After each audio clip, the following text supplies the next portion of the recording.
Corruption has its own motivation, and one has to thoroughly study the phenomenon in order to eliminate the foundations that allow corruption to thrive.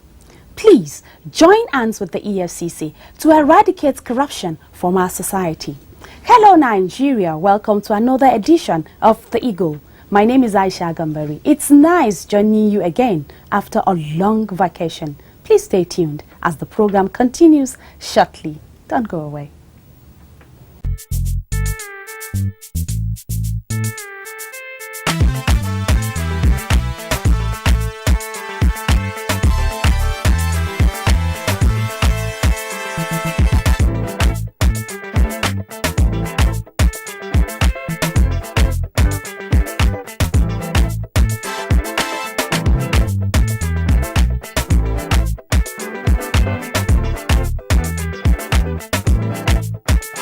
EFCC will get you anywhere, anytime. On our lineup today, Executive Chairman of the EFCC, Ibrahim Lamorde, calls on Nigeria to support the fight against corruption. Lamorde stated this at this year's International Anti-Corruption Day, organized by Interagency Task Team, IATT, with the theme, Break the Corruption Chain. Camilo Gaby will present to you this report, which also showcases the evolution and significance of the Anti-Corruption Day celebration. Also to come, the Economic and Financial Crimes Commission EFCC has flagged off the training of his Senior Cadet Course 6 at his academy in Karu, Abuja. Please stay tuned as Camilo Gaby brings you our first report right after this timeout.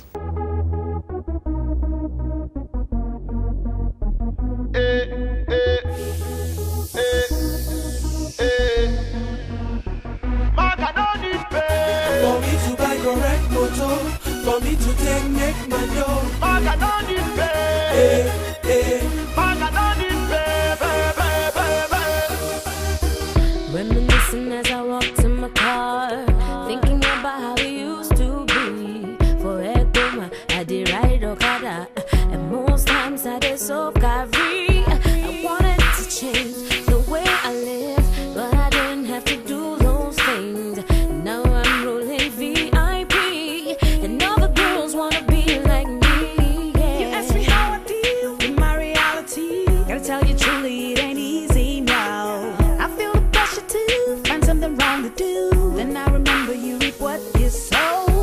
Now I'm sitting staring at the screen of my computer, thinking really hard about what truly matters. What's with all this data? Just to catch a maga, he could have been my father or someone else's brother. For me to buy correct motor, for me to take make my dough. Welcome back. Our next report today is on the recent Memorandum of Understanding MOU signing ceremony between the EFCC and a network of civil societies across the country. The report.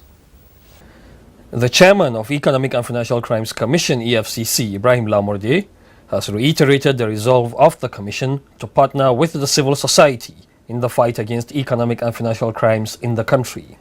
Lamorde made the assertion at the EFCC Academy, Karu, where the commission signed a Memorandum of Understanding MOU with a network of civil societies across the country, which effectively marks a relaunch of its anti-corruption program, formerly known as Anti-Corruption Revolution Campaign, ANCOR.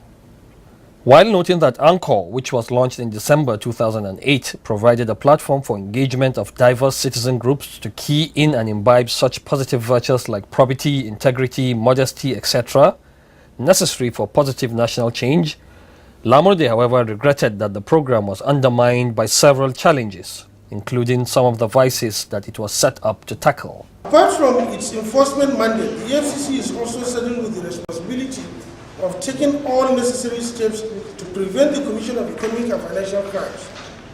However, realizing the futility of trying to attain the goals of prevention solely on the strength of its own efforts, the Commission has been enlisting the support and participation of every segment and strata of the Nigerian society, with civil society, community-based organizations at the vanguard of the collaboration. Among the programs initiated by the Commission for a people-driven anti-corruption war was the Anti-Corruption Revolution, ANCOR, campaign, which was launched in December 2008. ANCO provided a platform for engagement of diverse citizens groups, including CSOs, professional associations, religious groups, traditional institutions, community groups, age grades, and people with special needs, among others. The program was all about creating awareness and spreading the message of probity, integrity, modesty, moral rectitude, and other virtues that will bring about positive changes in our national life. As good as the concept was, the program was soon bedeviled by several challenges. Speaking on behalf of the CSOs, the chairman of the Network of Civil Society in Nigeria, Suraj Olariwanju, who described the occasion as epoch-making, said the MOU was not just between the EFCC and civil societies, but should involve the Nigerian government and its people. He stressed that the MOU is a critical independent engagement that will challenge both the EFCC and the CSOs to hold each other accountable by monitoring themselves and exchanging positive criticisms. He said the fight against corruption is a fight for all. For us, the fight against corruption is not a one-day affair, and it has to go beyond even this memorandum of understanding that is being signed between the EFCC and the civil society organizations. There's been a whole worldly concern about how the situation in Nigeria is actually progressing with respect to the fight against corruption. And for us, it is not only about the government, it's also about the people, because we have this injury that we also suffer once we go out of Nigeria. People don't just see the government, they see the people, and then also it rubs off on us that how do we keep surviving in this kind of environment where corruption is actually pronounced to be at such a major embarrassing situation. For us, it is a fight that goes beyond government. It's a fight that goes beyond EFCC. It's a fight that is a collective one. And we hold the responsibility not only to hold the government to account, but also to hold EFCC to account. Also speaking at the occasion, country representative of the World Bank in Nigeria, Roland Loam, said his organization is a critical partner in the fight against corruption because of its belief that corruption has a direct effect on development. He lauded the MOU, saying such interaction and collaboration was necessary for meaningful results in the fight against corruption. Corruption obviously has a direct impact on development and on the effectiveness of development programs, including those externally funded by donors like the World Bank. So whatever is done in the country to strengthen the fight against corruption will inevitably impact the effectiveness of our own operation and of development programs as a whole. So we have a strong interest in what is being done in Nigeria. The new body that has now emerged from the ashes of ANCOR is Anti-Corruption and Economic Crimes Support Network, ACE Network. The Economic and Financial Crimes Commission has flagged off the training of its Course 6 cadet officers at its academy in Karu, Abuja. Kamil Gebi has more. The EFCC's Senior Cadet Course 6 has been flagged off at the EFCC Academy, Karu, Abuja. The 6-month course, which entails academic work, rigorous physical exercises and mental training for the cadets, is aimed at equipping them with law enforcement knowledge before deployments. Declaring the course open, Secretary to the EFCC, Emmanuel Aremu, charged the participating cadets to imbibe the values of honesty, hard work, and dedication to duty. Whatever it takes for you to do your job properly, we provide. But the only thing that will make us to be angry with ourselves is corruption.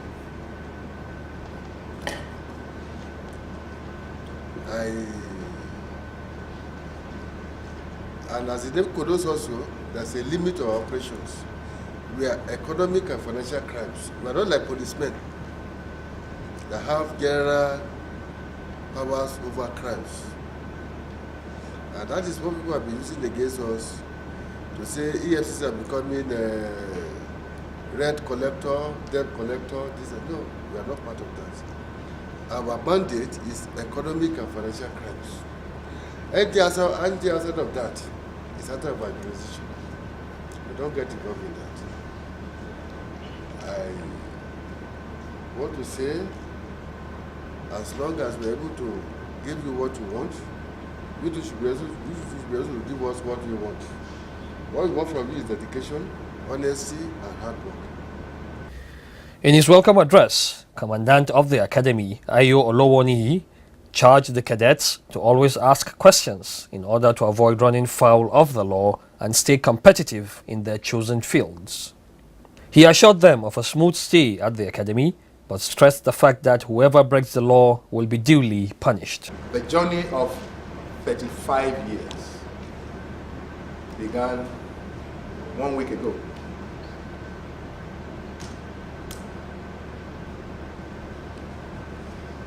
Can you see that screen there? White, right? And you're wearing white. That's the color of your slate. That's the color of your slate. You will write on this slate the history, the story of your work life. The participants comprises of 80 cadets recruits.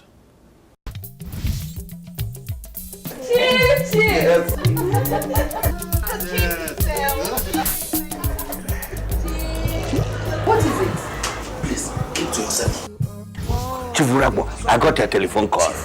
Anytime I close my eyes, yes, I see dead people chasing me in my sleep. My Jehovah Magadam. Is it possible for someone to become restless just because of his past? Nevertheless, unless you accuse somebody dead, then the spirit will be haunted you. Hey! Was you all contractors? I embezzled all the money for the roads that are now death traps, killing people every day. I approved the supplies of fake drugs on pipe-on water. I embezzled the money. I dey fear, Chief. You are supposed to fear, especially now that the people of EFCC are chosen people who are doing to support other people with money. EFCC, as soon as they capture them, straight to prison. Chief, Jail. How you are? Life are not just about acquire wealth, making money. When other people are didn't die of hunger and neglect. Be careful. EFCC I watch. EFCC will get you anywhere, anytime. Thank you for staying tuned. Chairman of the Economic and Financial Crimes Commission EFCC, Ibrahim Lamorde, has called for the support and cooperation of all Nigerians in the fight against corruption, stating that the job of fighting corruption should not be left only to the statutory organizations. The report. Lamorde stated this at this year's International Anti-Corruption Day, organized by Interagency Task Team IATT at the National Center for Women Development, Abuja, with the theme, Break the Corruption Chain. The Anti-Graft SAR further stated that the Commission had developed a state-of-the-art forensic laboratory which deals with all types of analysis in the fight against corruption. He said the Commission has trained a lot of analysts and financial crimes investigators who specialize in modern techniques of identifying fraud. For us in the EFCC, what we have done to break the chain is to continue to intensify our law enforcement activities, and that is investigation and prosecution, which resulted last year to about 117 convictions. In fact, from January to November this year, we have recorded 110 convictions. And we think before the end of the year, we will be able to break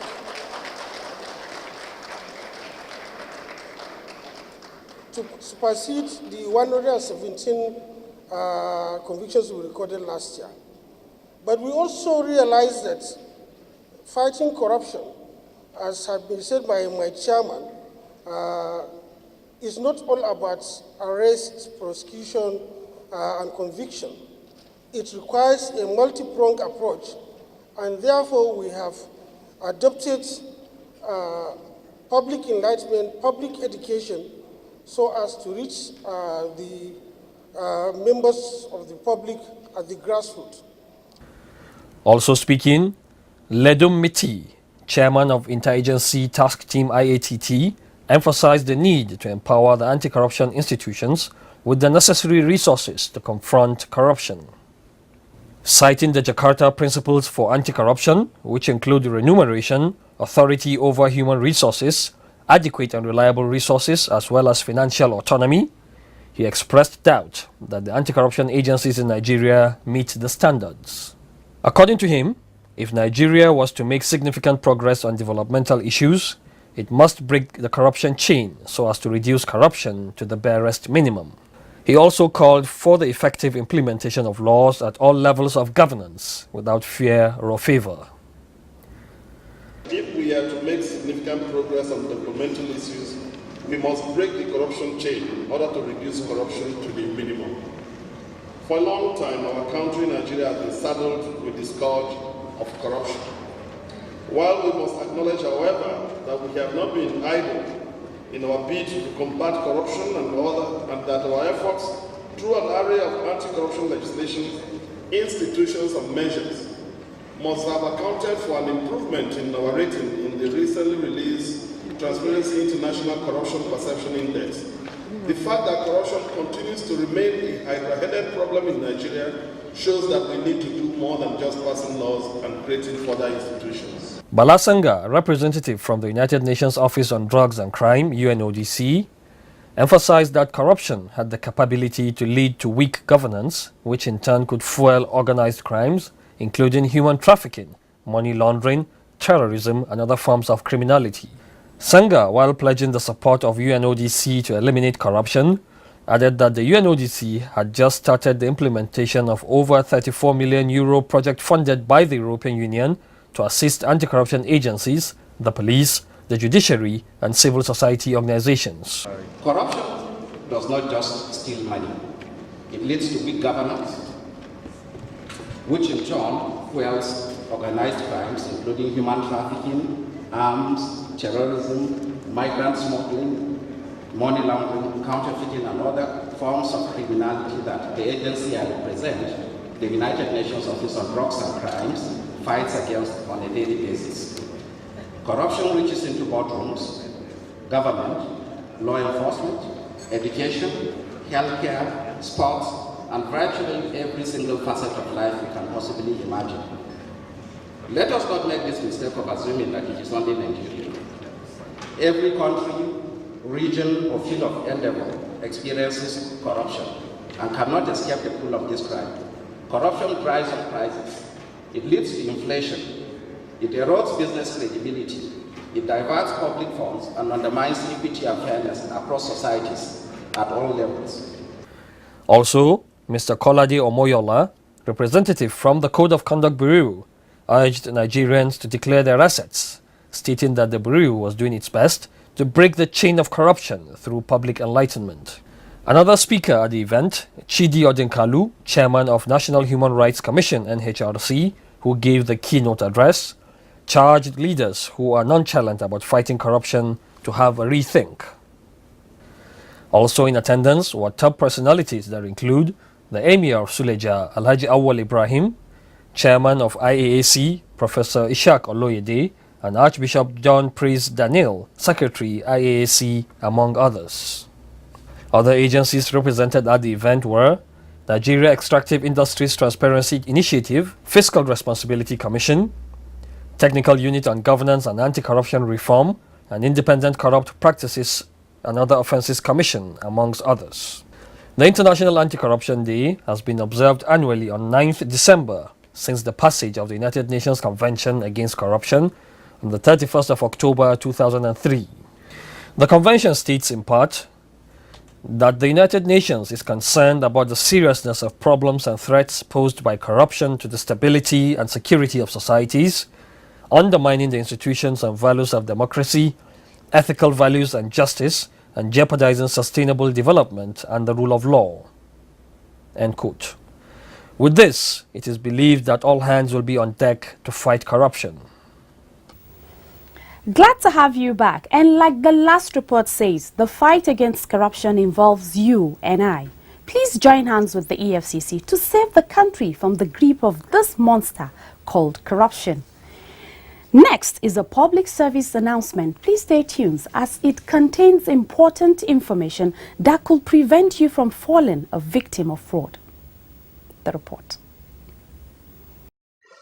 It has become necessary to alert the general public about the activities of fraudsters who have been impersonating officials of the EFCC and extorting money from members of the public under various guises.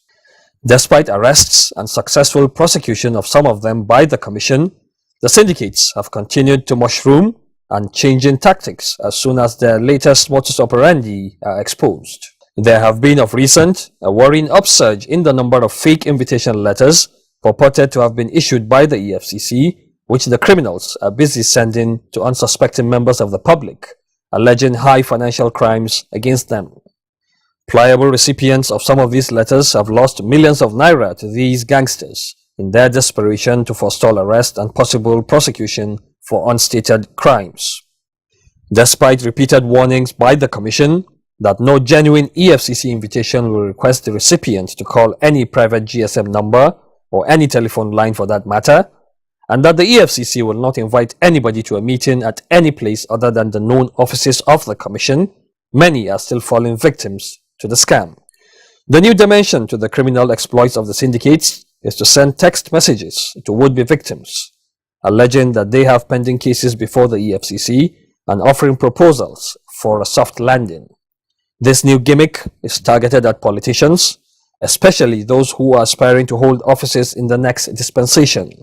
The Commission wishes to state as follows: EFCC invitation letters do not bear personal telephone numbers. They are usually signed by duly authorized officers, and invitees are clearly instructed to report to a specified officer at the Commission's office. No EFCC invitation will require the invitee to report to any building or location outside the known offices of the Commission. EFCC invitations cannot be traded off under any circumstance. The Commission does not demand or accept payment, either to commence or discontinue an investigation. EFCC does not invite persons under investigation via text messages. Any person who receives an invitation letter should confirm the authenticity of such an invitation from the Commission through the following email or telephone numbers: info@efccnigeria.org, 09-904-4752 or 09-904-4753. No authentic EFCC invitation letter will request anybody to contact an official by telephone. Rather, you are asked to report at EFCC office to be interviewed by a designated officer. The known offices of the EFCC are 1. Number 5, Formella Street off Adetokunbo Ademola Crescent, Usetu, Abuja. 2. 15A, Awolowo Road and 7 Okoti Ebo Road, Ikoyi, Lagos. 3. 6A, Olumeni Street off Forces Avenue, Old GRA, Port Harcourt. 4. EFCC Road, GRA Gombe. 2. Hajj Camp Road, Kano.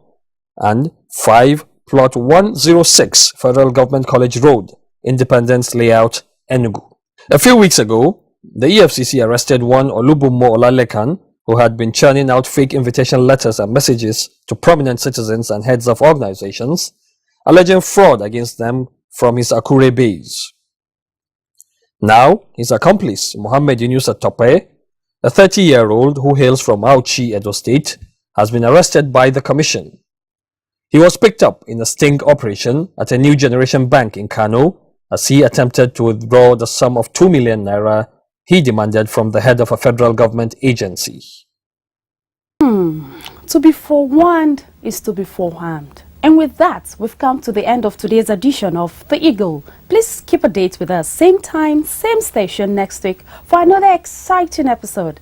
To be part of this program, please send your contributions to info@efccnigeria.org or search for us on Google Plus at Official EFCC or officialefcc@gmail.com. You can also like our page on facebook.com/Official EFCC or follow us on Twitter @Official EFCC. To watch our programs and other activities, please log on to youtube.com/Official EFCC. My name is Aisha Gambari, saying thank you for watching and God bless Nigeria. Bye-bye.